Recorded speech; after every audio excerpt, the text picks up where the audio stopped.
Ashama harka fuune ilmaan Oromoo qaqqaalii jirra jirtu bakkuma jirtanitti baga nagaan jiraattanii ergaa gabaabduu takka isinii dabarsuu barbaadee dhufe Oromoon dhugaa Rabbii dubbachuudhaaf goonni akka keessanii hin jiru isiniin boonna isin jaaladha isinitti gammada isiniin boona durattii dhaadhee akka Jawaar Muhammad sababa malee miti wanni inni uummata Oromootiin booneef sababa qabdan jechuudha maaliifi waan Oromoo kana takka lama sadi afur shan jennee dubbachuu hin dandeenye gootummaa keessan ani guyyaa har'aa amane bakka guyyaa har'aa Oromoo jechuun maal akka ta'e Oromoo jechuun Itoophiyaa akka ta'e Itoophiyaa jechuun akka Oromoo ta'e har'a na galte wanni marti nuti ummata haqa kennaaf hin du'uudha malee ummata haqa kennaaf sodaatee uf duuba deebi'uu miti kana qabadhu bakka kanatti Oromoo hinjifachuu dhabuun laalinati warroota garaa isaaniitiif jecha qoonqoo isaaniitiif jecha waan nyaatanii dhuganiif jecha Oromoo dabarsanii kennan san ilaalina Oromoo jechuun maal akka ta'e ilaali garuu waggaa 150 cunqurfamtee ajjeefamtee fannifamtee si gubanii harka si muranii si kolaasanii abadan harka kennachuu ditte gootummaan kee kana tokkoffaa shuuf Generala polisi komishini polisi naannoo Amaaraa fudhadha abbaaree addaamu hin ajjeefamu namni dubbate jira shuuf osoo Oromoo taate Itoophiyaa luka takkaan dhaabna yoona sa'aatii kanatti I am Oromoo first wayita Jawaar Muhammad jedhu sababa malee miti I am Oromoo first yoo du'es yoo jiraadhes Oromoo gootummaa dhaalchifna jedhee dheengaddas guyyaa 40 osoo nyaatiin osoo hin dhugin akkasit ture shuuf fakkeenya fudhadhu Jaaldaawud Ibsaa nama isin agartan kana magaalaa Finfinnee keessa taa'ee osoo poolisiin karreetti tumtu hin seentanii mana kiyyaa ani du'an sodaadhu kaleellee na biraa mashgarii nyaachisanii ummata fixanii I am Oromoo first jedheen jechuudha Jaaldaawud Ibsaa Oromoo jechuun ummata akkanaati Rabbiin Oromoo godhee si uumuudhaaf itti gammadi wallaahi dhugaa Rabbiititti takkaa karraatiisti Oromummaa kiyya gammadeen beeku takka waa takka isiniif hima amma fakkeenyaaf Abiy Ahmed ilaalina isin hangaasaa ilaalina taayyee dhiisa mee Oromoo ati as deebi'uuf laalime gootummaa ati qabdu laalime har'a kanuma isin jajuu dhufe Ramadaana jiini ji'a namaa waa jedhanii miti wallaahi namni du'a jeneraalticha amma du'ee komishinii poolisii naannoo Amaaraa kanarratti eenyu akka ajjeeseen beeytan isin marti keessa deemnee naasoof nu garuu dhukkuba kaleetiin du'e dhukkuba onneetiin du'e kuni propagaandaadha kana nurraa dhiisa eenyu akka namicha kana ajjeeseen beeka Oromoon garuu biyya Itoophiyaa san keessatti sabni gootummaadhaan sadarkaa tokkoffarratti argamu jegnaa jechuun Oromoodha Itoophiyaa nutu ijaare dhugaa isinitti hima Itoophiyaan lafee ilmaan Oromootiin ijaaramte zabanuma Minilik san keessaayyuu jechuun Adawaa irratti gaarreen Adawaa irratti wareegama kafalee Itoophiyaa kan ijaare ilmaan Oromooti garuu maqaa Oromootiin hin ijaarre ergamtuu ta'aniitiin ijaaran lafee isaaniitiin ijaaran garuu kana beekuu isinirra jiraata isinii galee Oromoo bakka bu'anii ijaaruu osoo hin taane ergamanii bitamanii ergaa diinaatiin Itoophiyaa ijaaran garuu Itoophiyaan lafee kennaan ijaaramte akkuma Shimallis Abdiisaa Cunnuurri jedhe astaghfirullaahi laziim sooma na jalaa balleessila soomni nu jalaa bada akkanatti hin ta'u kanaaf Ramadaana kana keessa liivii irraa buqusannee beeytu liivii irraa buqusannee jechuudha lafeen ilmaan Oromoo daangaa Itoophiyaa mararra jirti gaafa Shimallis Abdiisaa jedhe dubbiin sun dhugaadha maaliif beeytanii Oromoo mee namichi har'a du'ee jedhan jeneraal Abbaree Addaamuu komishinii poolisii naannoo Amaaraa kana waan inni jedhaa ture yaadattu ijoolleen Walloo Muhammadii fi mucayyoon shamaraa dubartiin takka paarlaamaa keessatti Oromoo ta'uudhaaf Muslima ta'uudhaaf ummata Walloo irratti dhiibbaan akkanaa godhama jedhanii gaafa isaan paarlaamaa keessa irratti dubbatan namichi har'a amrii Rabbii isa dhaqqabde tuni maal jedhe jarri suni ilma namaa natti hin fakkaatan jedhe bineensa ta'uun oolaniiyyuu jedhee bara Oromoodha Oromoon bineensaa miti nama Rabbii isaa beeku nama sodaa qabu nama kabaju hammataa ofitti qabee dhungataa jechuun Oromoodha jeneraaltichi kuni gumuuz irratti waan inni jedhaa turen beeytan kunoo Rabbiin har'a sadarkaa kanarra jira jechuudha ummanni Amaaraa meetire hin jiranii jechuudha Oromoo osoo ta'ee mee madaalila Oromoo keessaa goonni Oromoo tokko yoo waa ta'e Oromoon wallahi marxifatee ona waan inni godhaa jiru magaalaa Finfinnee waan inni godhaa jiru Itoophiyaa waan inni godhaa jiru biyya san hin beeytaka seenaa sitti nimnu jechuudha seenaa Oromoo sitti nimnu kanaafi oromummaa keessaniin boona PP deeggartanii deeggaruu baattanii ofirraa dhiisa abbaa feetan deeggara abbaa feetan garuu Oromoo ta'uu keetitti booni dhibbaan dhibbatti raa'itii dhibbaan dhibba ofii kenna nuti gaafa aggaammiin hayyuu kenna Jawaar irratti godhame waan tarkaanfii Oromoon fudhate yaadadhu Oromoo jechuun isa kana du'a Hacaaluu Hundeessaa irratti tarkaanfiin Oromoon fudhate yaadadhu haggaammii hayyuu duree Jaal Daawud Ibsaa irratti godhame irratti duulli kaleessa galgala nuti godhaa turre kara Feesbuukaatiin kara sooshaal miidiyaatiin bu'aa guddaa argamsiisee jira bu'aa guddaa Oromoon goota isaa walii wareegama malee irraa nafu bakka maraaf qopheessee jira osoo rakkoon tokko hayya duree adda bilisummaa Oromoo irra ga'ee luka takkattiin dhaabuudhaaf Abiy Ahmed ka qawwee qabu qawweedhaan ka dhagaa qabu dhagaadhaan ka dullaa qabu dullaa isaa qopheeffatee qophaa'ee jira jechuudha Oromoo jechuun kanaaf I am Oromoo faristi wayita isiniin jedhu Jawaar Mohammad isin madaalee dhuka keessatti saba kabajaan isiniin malu saba jaalalti isiniin maltu saba eddoon guddaan isiniin malu saba goota isaa irraa hafne jechuun kana beekee isiniin boone jechuudha Jawaar har'a fakkeenyaaf Abiy Ahmed akkuma kanaan dura abbaa fedhe ajjeesuu mirga qaba garuu nama du'e san waliin qabeenya miiliyoona geggeessa Oromoon nasbee namaa miiliyoona geggeessa Oromoon that is Oromoo I am Oromoo faristi wayita jedhu jawween sababa kanaaf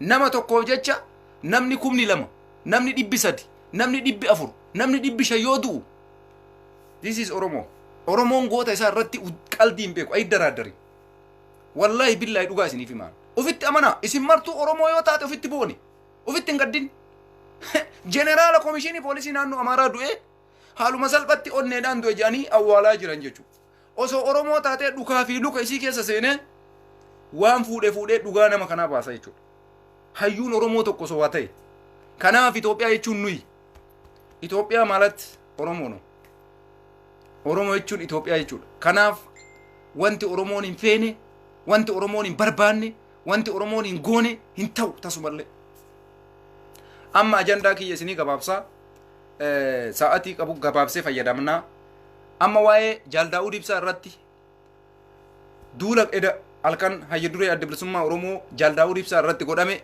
kallattii isaa maali yoo jettanii nu gaafattan sababni mootummaan waan kana godheef sababa qaba tokkoffaa Abiy Ahmed amma taasifaa muree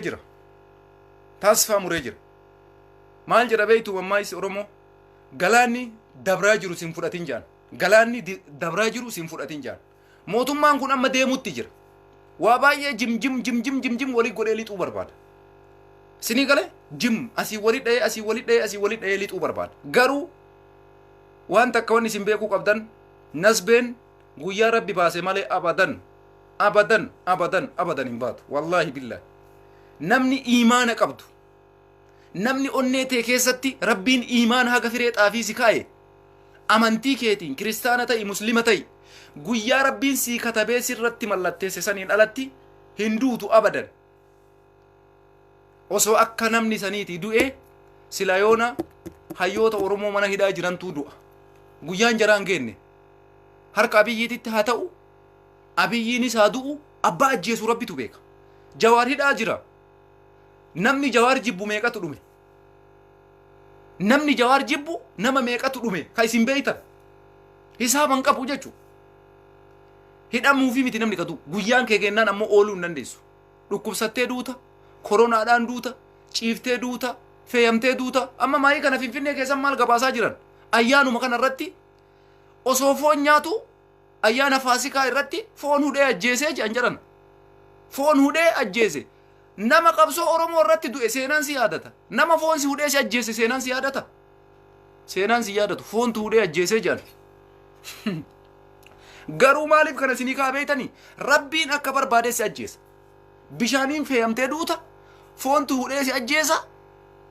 namatu si ajjeesa guyyaan kee yoo ga'e ooluu hin dandeettuudha walumaa galatti dubbiin an deemuuf jechuudha Abiy Ahmed fakkeenyaaf amma jarri kun amma Jaal Daawud Ibsaa Profeesar Mararaa Guddinaa Jawaar Mohammad faa balleessuudhaaf haa murteessu Abiy Ahmed yoo rabbiin isa waliin hin murteessin Abiyyitu bada yoo rabbiin isa waliin hin murteessin taayyeetu bada.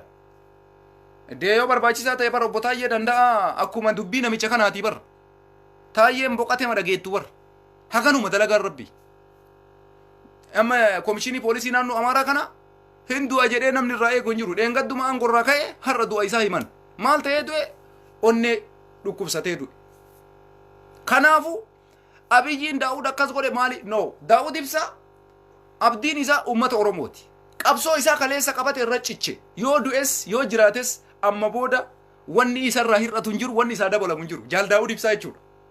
Sabboonummaa isaa, Oromummaa isaa takaleessa qabatee asiin ga'e irratti cichee laal. Akkanatti ciniinee Oromummaa jechuu bara. Kun amma Oromummaadha quba kiyya isinitti hin fakkaatin. Jaal Daawud ibsaa jechuun Oromummaa akkanatti ciniinee laal. Wayita lubbuun keessaa Israa'el dhufee lubbuu keessaa fudhate ilkaan isaa keessaa Oromummaa akkana gabbuqqista malee Daawud ibsaa akkana ciniinee waliin du'a Oromummaa laal. Haga lubbuun keessaa dhuftee Israa'el fudhatutti. Goota akkanaa kana rabbitu isa eega. Rabbitu isaa tumsa. Haqa yoo qabaatte ammoo wayita ati billaaya keetiif qawwee keetiif taankii keetiin nama dhawuu dhuftu rabbiin abboo balaa isaatiin si dha'a jechuudha la. Rabbiin dachii fi samii uumee riskii ati nyaattu si baasee addunyaa kanarra si bobbaasee bakka hundatti si jiraachise wayita ati miskiina dhawuudhaaf deemtu rabbituuyyuu meeshaa isaatiin si dha'a jechuudha la. Wayita ati nama nagaa nama yakka takka hin qabne nama badii takka hin qabne balleessuudhaaf deemtu rabbitu si balleessaa jechuudha la. Labbiin qilleensa kee oksijiinii kana gad deebisee ol deebisu qilleensi kee kun akka ol deebi'ee gad hin deebine addaan si kutaa jechuudha la. Jaal Daawud ibsaa ammoo haqa qaba. Warri aangoo mootummaatiif jecha Daawud irratti duulu waan fedhe yoo jedhe rabbiin haqaa mootiin moototaa mootiin mootii olii dhugumatti Jaal Daawud ibsaa haqa qabaaf hin qabu rabbitu beeka. Taayyee miti. Hangaasaa miti. Warra Daawud irratti duuluu miti. Isinii galee kanaafi kanatti deemuudha qabna. Daawud jechuun pilaaniin mootummaan kun akkana godheef waa takka. Daawud ibsaa nama hidhaallee sodaatu miti, nama du'allee sodaatee miti. Umriin isaa meeqarra Daawud sa'aatii kanatti? Maqaa balleessurra akka leencoo lataa Oromoo ganee Oromummaa isaa qabatee waliin boollatti yoo galee gootota kaleessaa tarree Waaqoo guutuu, tarree Jaarraa Abbaa Gadaa, tarree Elemoo Qilxuu, tarree Taaddasaa Birruu gootota kana keessa galmaa'uu barbaada Daawud. Amma booda wanni inni argatus hin jiru Oromoo ganee. Homa takkan argatu salphinna malee akkanatti Oromummaa isaa waliin yoo du'es yoo jiraates jabaatee itti fufuudha malee waan isarraa eegamu yeroodhaaf jecha makiinaadhaaf jecha manaaf jecha lubbuu isaa baraarfachuudhaaf jecha saba kana dhugaa isaa awwaaluun tasumallee hin ta'u. Galata guddaa qaba Oromoo bira yoo du'es yoo jiraates jechuudha Jaal Daawud ibsaa. Amma mootummaan kun pilaaniin inni baasee sababa qaba. Tokkoffarratti mana Jaal Daawud ibsaa fattashan maal godhuu barbaadu beeytanii? Yeroo gabaabduu keessatti waraqaa baasanii hidhatti mana hidhaa galchuudhaaf waan biraa godhuuf hin deeman. Maal jechuu barbaadan? Qaama akkanaatii walitti hidhata qaba. Kompiitara isaa keessa wanni akkana argame, mana isaatii wanni akkana argame, abaa'oo walitti hidhata qaba, qaama bosona jiru walitti hidhata qaba. Waan akkasii san akkuma Jawaar Muhammaffaa godhan argitee Jawaar Muhammaffaa waan akkana mana isaatii qabnee maalii mana isaatii qabnee maalii mana isaatii qabnee kisi akkasii san irratti oofuudhaaf ani waan takka keessa waan hin ajaa'ibu mootummaan kuni nagaan barbaadu. Nagaan barbaadu wayita isiniin jedhu mee maal godhaa nama filannoo keessaa bahe tokko Daawud ibsaa filannoo keessaa bahee jira. Afaaniin ammoo yaada isaa ibsachuu mirga guutuu qaba. Oromoo miiliyoona 60 duuba jira waan ta'eef jechuudha. Marii Oromoo waan ta'eef jechuudha. Oromoo sochoosaa jira waan ta'eef jechuudha. Dirqama filannoo keessaa bahuu keetii miti afaanumaanuu dubbachuun qabdu yoo taate kuni waggaa bara 2020 keessa jirra. 2021 keessa jirra. Zabana qaroominaa keessa jirra. Akkasitti hin danda'amu Abiyyiin akka yaadu sanitti hin ta'u. Maa dubbattaadhaaf kuni marti dhufaa jira. Garuu kuni waan tasallee isaallee ta'uu miti. Waan biltsiginnaatti du'a daddafu malee waan isaanii turuu miti. Walumaa galatti duulli kaleessa galgala godhame eedota jaayu duree bilisummaa Oromoo fattashamuu mana isaanii qabeenya isaanii saamamuu waraqaa mana isaanii keessa jiru laaptooppii wanta hunda dokumentii achi jiru guuranii deemuun kuni kissi itti banuu barbaadan waan akkanaattu mana isaatti qabame meeshaa akkanaattu qabameedhanii himannaan rabbananii Jaal Daawud ibsaa mana hidhaa galchuuf haga fedhan haa galchan mana hidhaa galchuu miti ajjeesaa Daawudiin wallahi taakkuu takka qabsoo Oromoof duuba deebisuu hin dandeettan taakkuu takka steeppii takka hadhaa'ee tiniin isinitti ka'a Oromoon dhugaa isiniif himaan taayee muummee ministeera Abiy Ahmed hadhaa'ee Oromoon hadhaa'ee isinitti cimee isinitti deema malee abadan daa'udii dhuumiti yoo ajjeestan jechuudha.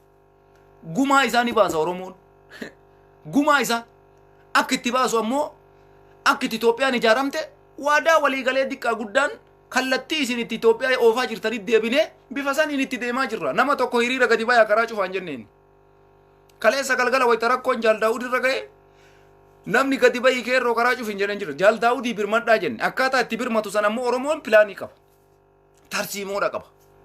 Nuti har'a kallattii lamaan qabsaa jirra. Karaa nagayaatiinifis karaa hidhannootiillee isinii galee kallattii kana lamaaniinuyyuu isin axaqqa'uu dandeenya bilchiginna dhugaa isiniif himna. Kallattii lamaaniinuyyuu isin axaqqa'uu dandeenya.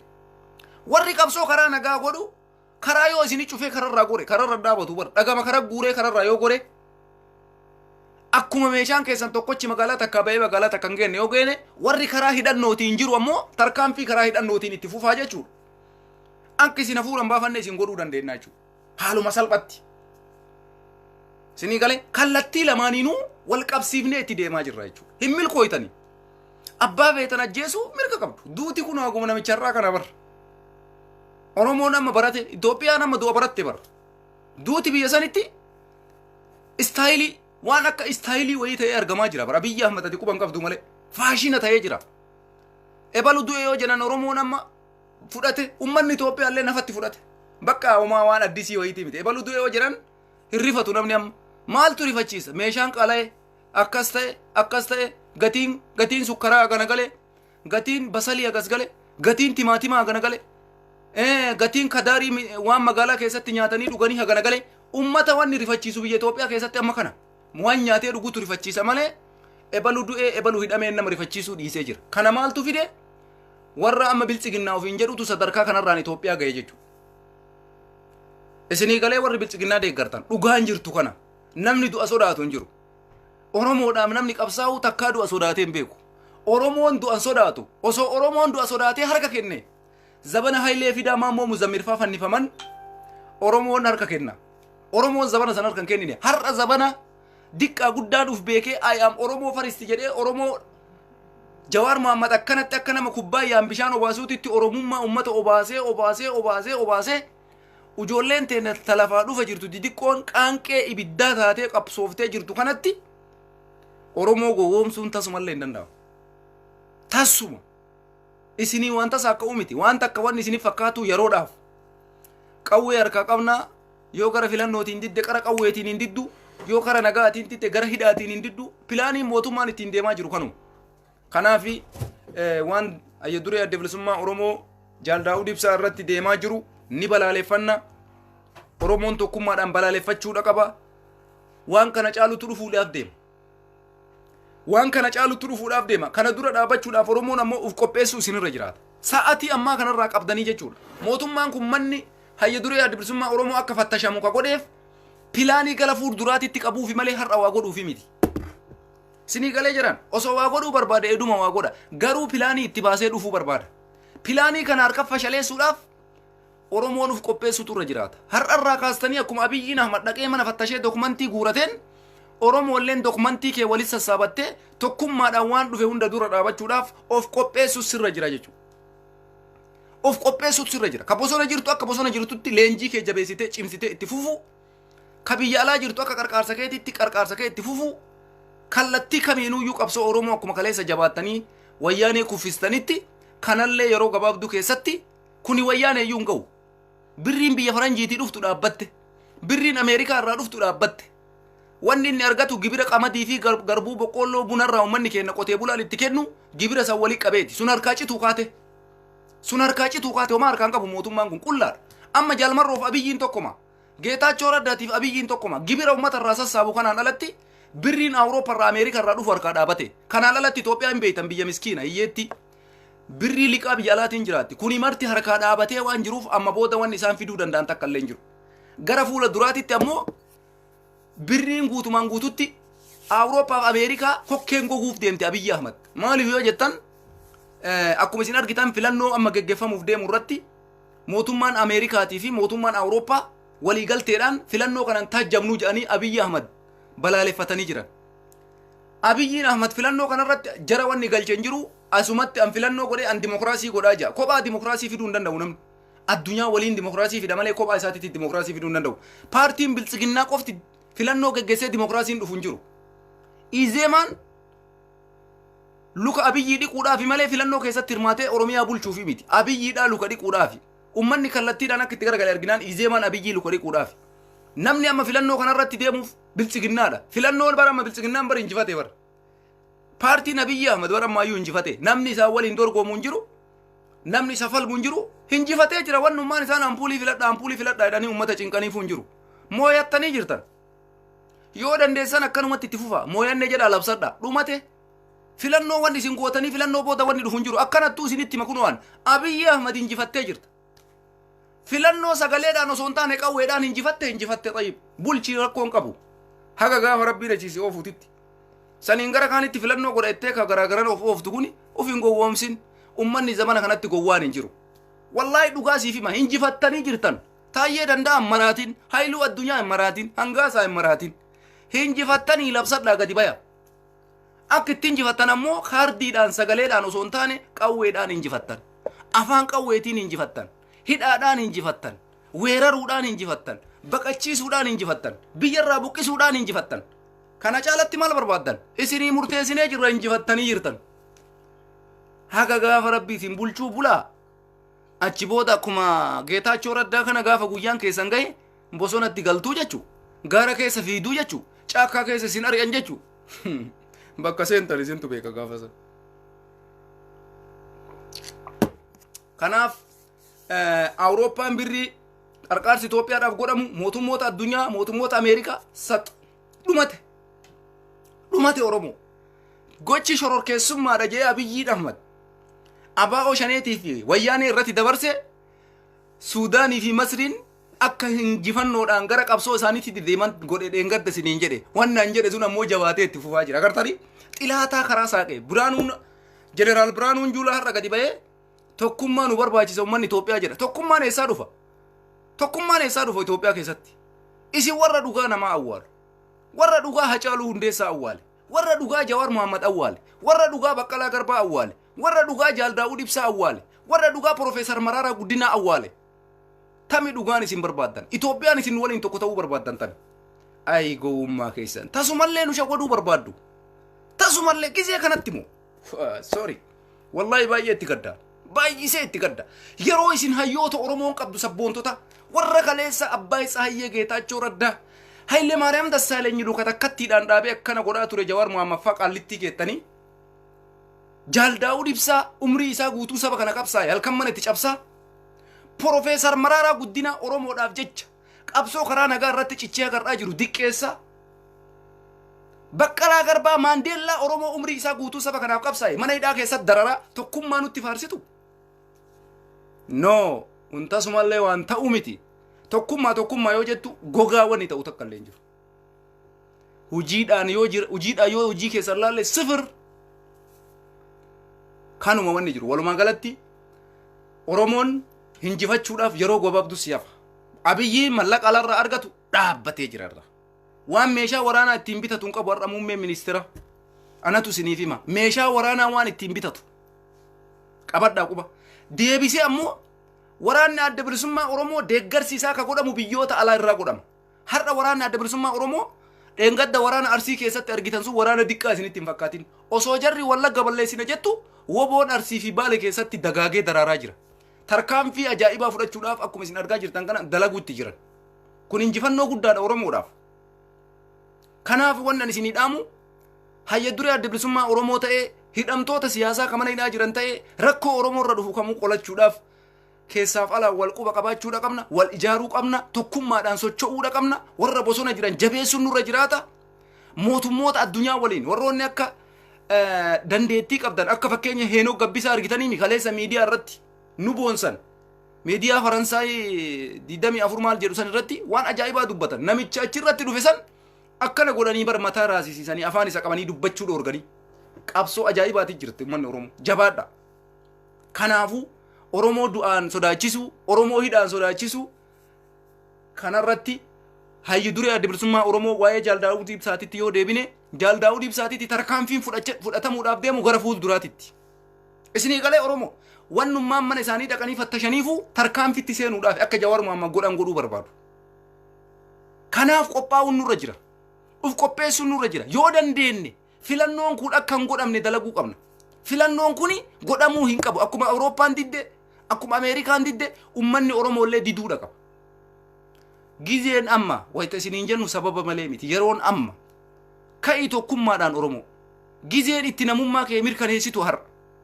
Hin dhagayinaa olola jarri oofan. Ebaluun hin ebaluun ajjeefne maali? No. Abbaan dandeette akka dandeettetti uf eeggadhu qabsoo kee qabsoo kanaa nagaya kallattii hundaanuu warri bosona jirus jabaatee itti fufuudha qaba. Jabaatee itti fufuudha qaba. Oromoon kana keessatti gadi fageenyaan jabaachuudha qaba. Waan gara fuulduraatti uummata Oromootitti dhufutti quba wal qabaannee keessaaf alaan qophoo jabaa nu barbaachisa jedhan. Pilaaniin Abiyyiin Ahmed kaleessa galgala baase. Hayya duree adda bilisummaa Oromoo irratti waan gara fuulduraatti tarkaanfiin fudhatamuudhaaf deemu malee waan kaleessa galgala qophaa'ee miti. Ganaa irratti fudhatamuudha deema Daawud irratti tarkaanfiin. Daawud qofaa miti. Profeesar Mararaa Guddinaallee jechuudha. Maaliifi Profeesar Mararaa Guddinaa jechuun nama siyaasa Itoophiyaa kana dhukaisii beektaa dhukaisii keessa gasseenee akkamitti akka inni deemu akkamitti akka inni kufu beekuu danda'udha. Kanaaf jechi takkattiin Profeesar Mararaan Guddinaa miidiyaa irratti bahee dubbatu kadiiree bilchiginnaa jismii ofirraa buqqisanii akka isaan darban tokko godha jechuudha. Akka isaan rifeensa ofii kan akkana ofirraa buqqisanii raasatti achi darban godhaa jechuudha. Jechi Profeesar Mararaan dhufee miidiyaa Oromoo yookaan miidiyaa kam irratti dubbatu bilchiginnaadhaaf dhukkubbii sammuu ta'a. Kanaaf tokkummaan keenya murteessaadha. Oromoon gizee kanatti tokkummaa jabeessuudha qabaa. Hidhannoo jabeessuudha qabaa. Kanaaf Oromoon goota ufitti amanaallee gootummaa keessa ufitti amana. Mee taarikuma garra Abiyyiin dhufee nu ajjeesuu jammare keessatti takka harka kennitanii Oromoo. Mee dhuguma isinitti hima. Takka aga Abiyyiin dhufee uummata keenya ajjeesuu jammare. Osoo tarkaanfiin fudhatin nam tokko isin keessaa du'ee teettanii beeytu. Wallaahi teettanii hin beeytan. Gaafa ajjechaan Jawaar irratti yaalame Itoophiyaa san keessatti ibidda qabsiifte uummanni Oromoo. Gaafa Hacaaluun Hundeessaa du'e Itoophiyaa keessatti ibidda qabsiise uummanni Oromoo. Oromoo jechuun goota. Hagarraatitti Hacaaluu daqiiqaa takkaaf hin daganne Oromoon. Hinjifannoodhaan dhugaa isaa baasuudhaaf taaggalutti jira. Haqa isaa baasuudhaaf taaggalutti jira. Warri akka taayee danda'a waan daganne itti fakkaata. Hin daganne Oromoon tasumallee. Har'a nutti fakkaata duuti Hacaaluu Hundeessaa. Har'a akka uummanni Amaaraa osoo jeneraalli poolisiin isaa du'u cal'isaniitumaan dhukkubsatee du'e kalee du'e maal jedhanii kijibumaan cal'isan kana Oromoon akkasitti hin cal'isu. Oromoon akkasitti hin cal'isu. Wal gaggalaafata taatiin Hacaaluun jedhe akkasuma taate. Ganaadhaayyuu malee wanni dhumate hin jiru. Gana Oromoon gara fuulduraatitti ganaa itti deemaa jira jechuudha. Kanaaf uummanni Oromoo saba jabaadha, saba jaalatamaa, ufitti amantanii ufiin boonuudha qabdan goota keessan irratti guyyaa takka dirii hin beeytan isin. Tarkaanfii barbaachisu hunda fudhattanii tarkaanfii cululuqaa hunda fudhataa turtan. Gara fuula duraatittis seenaa kee jalaan xureessin Oromoo. Hayyuu kee kasiif qabsaa'u tokko irratti wareegamuu barbaachisa. Irratti cichuu barbaachisa. Yoo kana taate Oromoon onneedhaan warri ganaa dhufus sii qabsaa'a jechuudha. Ilmi Oromoo tokko sii qabsaa'ee yoo inni cal'isee du'e yoo ati biran dhaabanne deebi'ee namni sii qabsaa'u hin jiru jechuudha. Goota kee wayita rakkoon bira ga'u walii wareegame. Walii wareegame seenaa keessatti galmaa'e. Lubbuun inuma baati gara baatee nu baatu. Koronaallee hin baatu. Harka namaatittillee baatu. Akkuma namichi foon hudhee ajjeese foon illee hudhee si ajjeesu. Wallaahi guyyaan si gennaan hin ooltu. Taarika du'i du'a taarikaa du'i. Du'a taarikaa du'i. Du'a seenaa qabdu du'i. Oromoodhaaf du'e jedhee akka Oromoon si yaadatu. Seenaa dalage akka Muhammad Diksiisoo kanatti. Seenaa akkana ilaqa. Seenaan akkanas yaadata. Yoo duutes yoo jiraates seenaa wayii dalagu sirra jira. Kanuma fakkaataa waa'ee hayya duree adda bilisummaa Oromoo irratti gara fuulduraatti qopheessaan ergaa kiyya. Tarkaanfiin mootummaan itti deemu kana booda jechuu kiyya. Kana booda itti deema. Tarkaanfiin isaan itti deeman hidhaa irraa achi olitti taruu danda'a. Garuu Oromoon waan kana akka itti qolattu sa'atii ammaa kanarraa itti qophaa'u sirra jira jechuudha. Si galee? Tokko kana.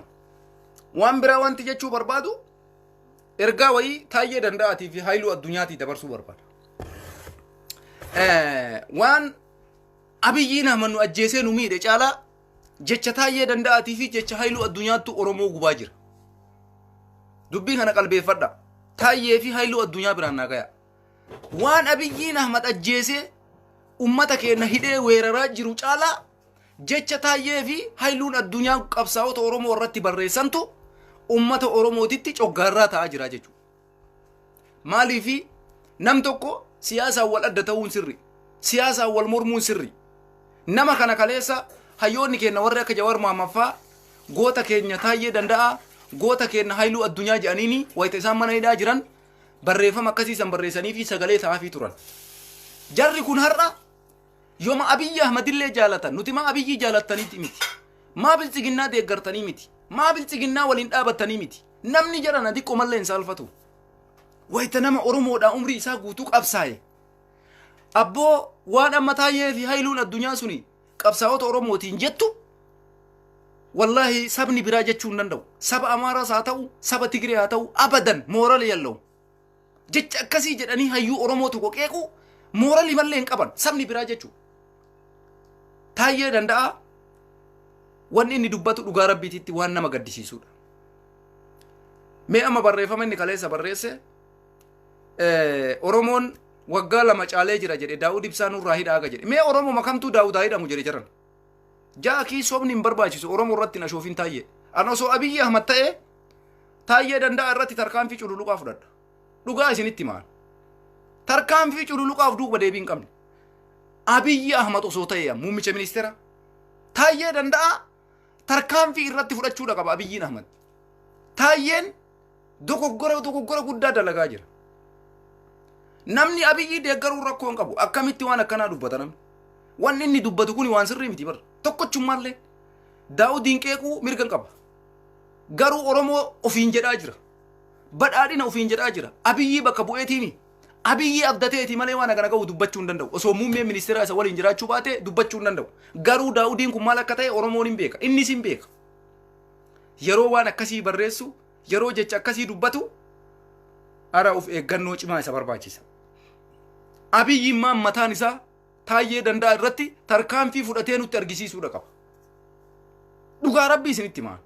Muummeen ministeeraa Abiy Ahmad taayyee danda'a irratti tarkaanfii fudhatee nutti argisiisuudha qaba. Waldeeggaruu baanne taayyeen danda'a Abiyyi arrabsaa jira. Daawud osoo hin taane jechuudha. Abiyyi waan dalagaa jiru hin beeka. Abiyyi waan godhaa jiru hin beeka. Taayyeen ammoo waan godhaa jiru hin beeku. Isinii galee waan godhaa jiru hin beeku. Jecha Abiyyiin amma paarlaamaa irratti waa'ee abaa'oo shanee dubbate mee laala. Ka taayyeetiin waliin madaalu bar. Hin sodaata Abiyyiin wayita jecha abaa'oo kana dubbatu keessatti Abiyyiitu taayyee caalaa waraana adda bilisummaa Oromootiif gara laafummaa qabaa jechuudha. Kanaafuyyuu taayyeen danda'a kuni Abiyyiin Ahmad taayyee danda'a kana tarkaanfii irratti fudhatee nutti argisiisuudha qaba. Sirrii miti kun Daawud qeequu mirga qabaa garuu sadarkaa amma inni itti jiru kanatti ilma namaa jiran sabaa fi sablammii Itoophiyaa keessa jiran sabaaf sablammii 86 olii keessaa namni ilma Oromoo ta'ee saba Amaaraatiimi amma saba Tigreetiimi sabni kun lamaan jecha taayyeen ittiin uummata Oromoo qeequ jecha taayyeen danda'a ittiin uummata Oromoo diqqeessu jechuu hin danda'an. Tasumallee taayyeen danda'a akka jeneraalticha poolisii komishinii naannoo Amaaraa kana nu gaafatamuudha qaba seeraan. Tarkaanfii seeraa irratti fudhatee nutti argisiisuudha qaba Abiyyiin Ahmad taayyee danda'a. Taayyeen danda'a dogoggora guddaa ka taarika seenaa jalaan baane dalagu jira jechuudha. Abiyyiin illee yaadeetii miti. Taayyeen waan fedhe yoo dubbate Abiyyiin jecha isaa dhagaan jiru. Guyyaa fedhe waan fedhe godha murtee fedhe dabarsaa jira. Garuu mee jara na laala. Yeroo malee gadda Abiyyiin Ahmad paarlaamaa irra taa'ee waa'ee abaa'oo shanee dubbatuu fi mee barreeffama taayyeen barreessu wal bira madaala laala. Kamtu caala badaa?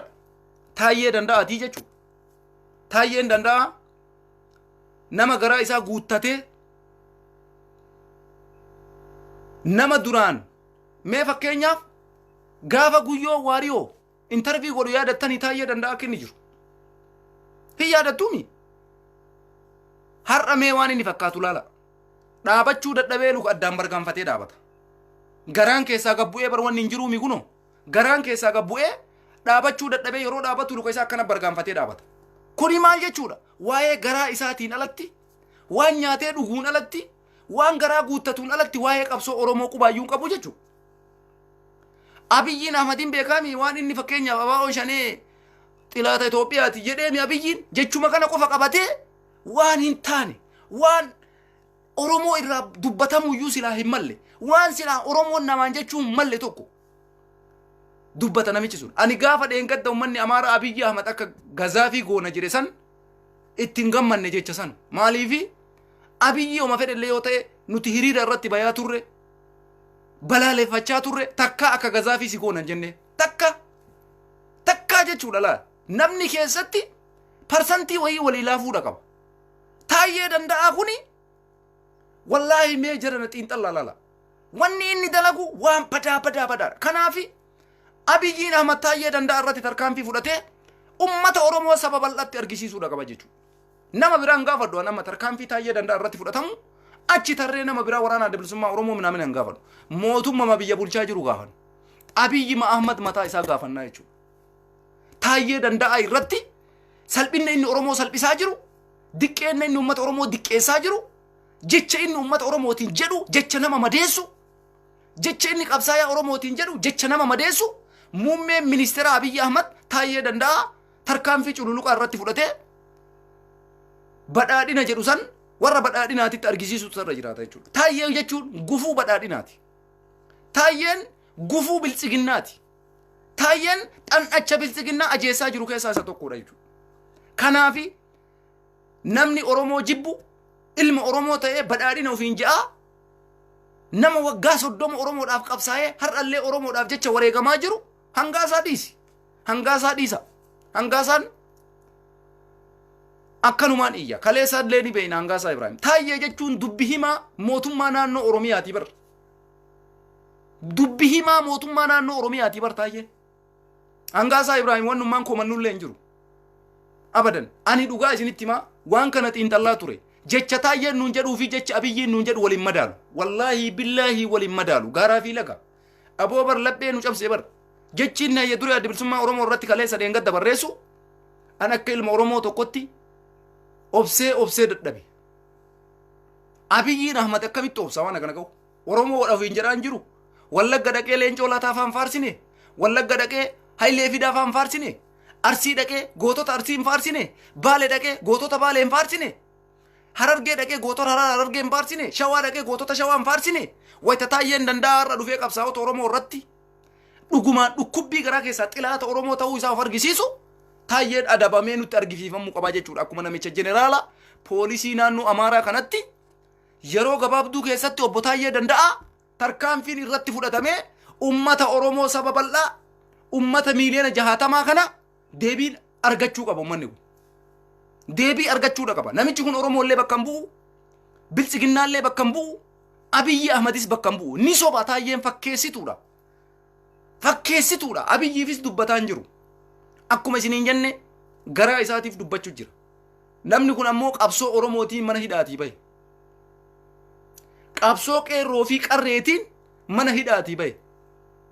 Jijjiirama ilmaan Oromoo kunniin itti wareegamanii fidanii mana hidhaatii bahe. Kanaaf Abiy Ahmed Taayyee Danda'aa areedoo irratti tarkaanfii cululuqaa fudhattee biltsiginnaan ta'e akka balazzatu yoo ka barbaaddu taate tarkaanfii cululuqaa Taayyee irratti fudhattee nutti argisiisuudha qabda. Biltsiginnaan gara fuulduraatitti haa sochootu. Biltsiginnaan tarkaanfii takka fuulduratti haa deemtu yoo ka jettu taate obbo Taayyee Danda'aa nama jedhamu kana adabdeetiniin nutti argisiisuudha qabda jechuudha. Sii galee akka itti adabduun beektaatu mana yaalaa seensiftee kararratti geggeessitee mana yaalaa ciisee achi geggeeffame jettee waan goote godhi nurra waanuma feete godhi. Taayyeen Danda'aa geggeeffamuudha qaba. Namni kuni dhukkubbiin inni Oromoodhaaf qabu dhukkubbii dhugaati. Xilaatummaan inni Oromoodhaaf qabu xilaatummaa dhugaati. Abiyyiinis xilaatuma Oromooti. Haa ta'u garuu keessatti garaagarummaan isaan kun qaban wal adda. Kanaaf diqqeenna inni ilmaan Oromoo diqqeessu, salphinni inni Oromoo salphisaa jiru, arraba inni Oromoo arrabsaa jiru tarkaanfiin irratti fudhatamee nutti argisiifamuu qaba. Nama akkanaatiin goota jechuun hin barbaachisu. goota biltsiginnaatii taayee danda'a goota akkasiiti no gootaa miti kun goonni waan dubbatu beeka goonni waan barreessu beeka goonni waan jedhu beeka eessaa fuudha gootummaa an amma jarana itti yaadee yoon dubbanne waan tokko jechuudha namummaan kiyya maali namummaan kiyya maali be ummanni oromoo wayitii akkanatti abiyyiidha carraa kennu beestee Khalid Jimma bilookii si godha gurbaa ijanatti hin babaasin sooma qabaan yookaan bilookii si godha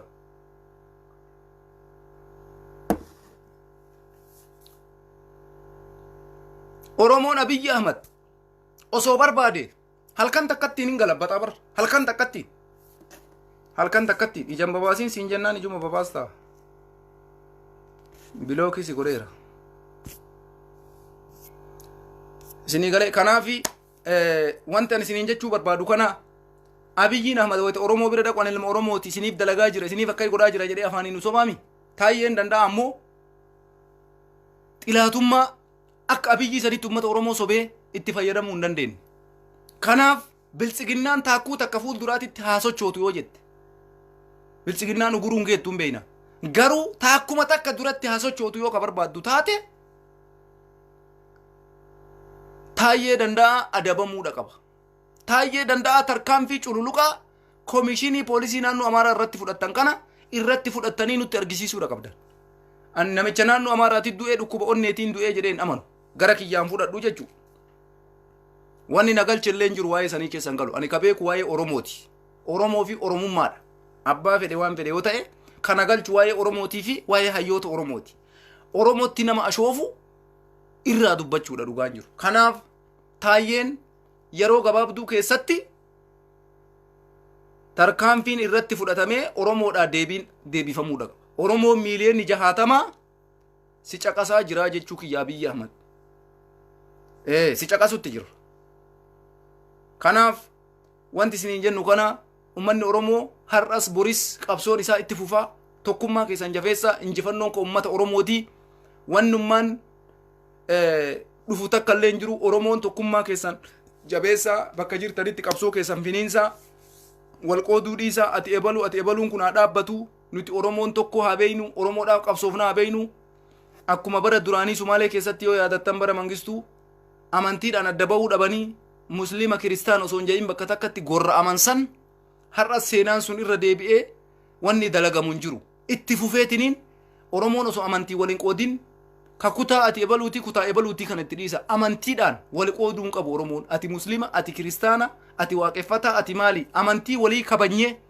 abbaan waan fedhetti amanuu mirga qaba rabbitu isa gaafata kana keessan gallu nuti wanni nu walii qabnu takkattiin oromummaadha tana jabeeffannee gara fuulduraatitti haa deemnu ni hinjifannaa hinjifannoon ka ummata oromooti Abiy Ahmed taaggalee isa dhumaa irratti marka kenna maaliifi addunyaa yoo isa waliin hin jiraanne ummanni yoo isa waliin hin jiraanne waraanni kun itti garagaluu qofa carraan Abiyyiidha hafte kanaafuu osoo carraan waraana itti garagaluu hin geenne fala baafachuudha qaba jechuudha kanaaf oromoon tokkummaa keessan cimsaa tokkummaan keessan haa jabaatu akkuma kanaan dura isiniin jedhaa turre Abiyyi wanni inni harka qabatee socho'aa jiru takkattiin waraana qofaan socho'aa jira gaafa waraana kana waraanni kunis dadhabee hamilee waraanaa kun dadhabee jedhe ufuma isaati harka kenna warri akka taayyee danda'a kana osoo rakkoon sun hin geenne har'a tarkaanfii irratti fudhatee oromootti argisiisuudha qaba Abiy Ahmed taayyee danda'a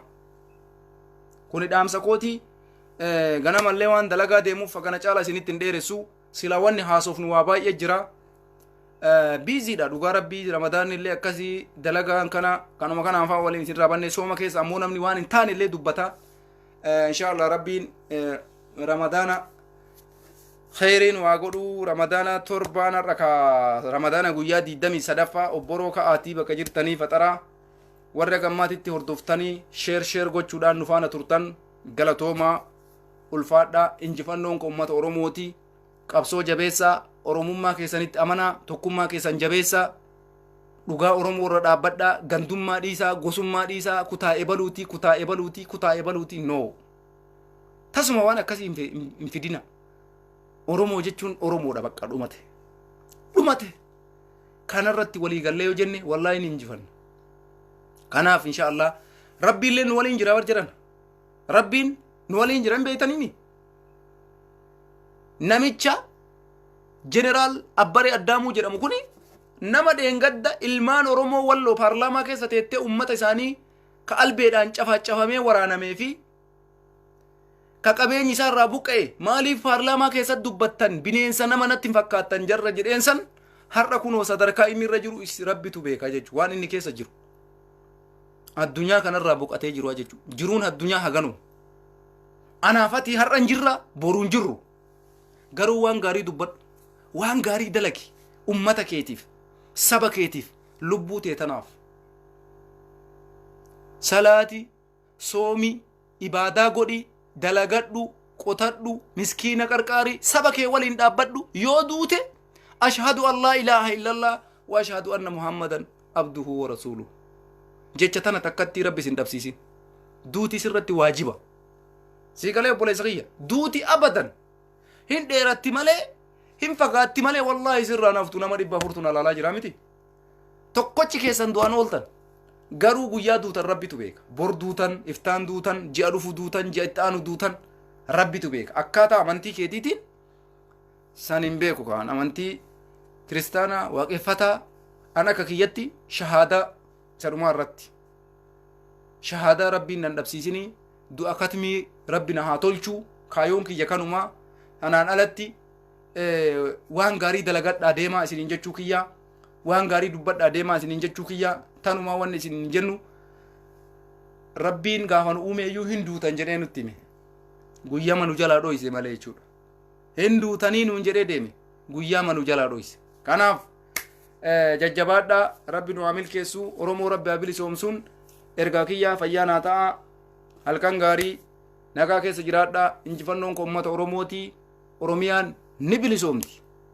Oromiyaan ni bilisoomti. Oromiyaan ni bilisoomti. Oromiyaan biyya ni taati.